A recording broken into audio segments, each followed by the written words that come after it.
त्यांची गाडी जाते पुढे.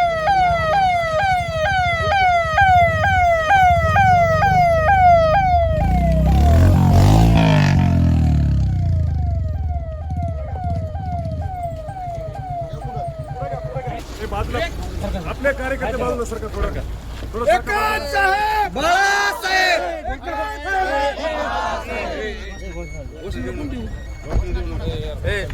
काका देऊ नका. ऐका ना एकही कार्यकर्त्याने घोषणा देऊ नका. थोडस भान ठेवा. कोणत्या कामासाठी आलो त्याचं भान ठेवा. अंतर सोडा. मागे सर. इकडे ह्या साईडला आबा इकडे थोडं सरकार थोडं कार्यकर्त्यांनी थांबून घ्या बरं. आता जागेवर थांबा. सगळे जागेवर थांबा. पाठीमागे बाजूला सरका जागेवर थांबा. उलट त्यांनीच पोलिसांनी हिच्या विरोधात साताऱ्याचे जे सीएस आहेत त्यांना एक तक्रार दिली. त्याचं आपल्याकडे हे नाहीये, प्रिंट नाहीये. तर हो ती फोनमध्ये आहे, प्रिंट आउट नाहीये सर अवेलेबल. अच्छा तर ती तक्रार तिच्या विरोधात केली आणि त्याच्यात असं सांगितलं की तीच उलट काम करत नाही, रिपोर्ट देत नाही, असं तसं.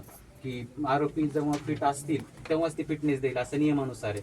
पण आरोपी फिट नसताना त्याचा बीपी वाढलेला असेल किंवा एकदम कमी झाला असेल, ज्याला ऍडमिशनची गरज आहे, हॉस्पिटलमध्ये ट्रीटमेंटची गरज आहे, अशा पण लोकांना ते आणि तुमच्यावर उद्या चौकशी बसते असं सांगितलं. त्यावर तिथले जे MS आहेत धुमाळ सर त्यांची पण साईन आहे. मग 13 ऑगस्टला हॉस्पिटलमध्ये चौकशी. हां तर त्यामध्ये पूर्ण चौकशीच्या खुलास्यामध्ये त्यांनी सविस्तर 4 तारखेचं वर्णन केलं ज्यावर चौकशी विचारली होती. त्यामध्ये तिने सरळ सरळ सांगितलं की मला पोलिसांचा कसा त्रास आहे. तर त्याचंही तिला उत्तर मिळालेलं नाही RTIच्या माहिती अंतर्गत. आणि मग तिला काहीच नाही. शेवटी मग त्रासाला कंटाळून तिने आत्महत्या केली आणि हातावरती मुख्य आरोपींची नावे लिहिली. मग त्यामध्ये आमचा असं संशय रिपोर्ट आलाय.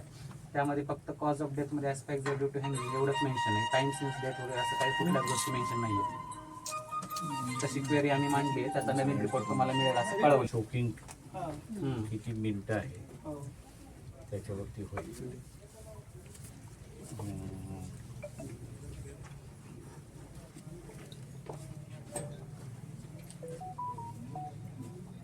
'मस्क्युलर फॉरेन्सिक झाली का मस्क्युलरची?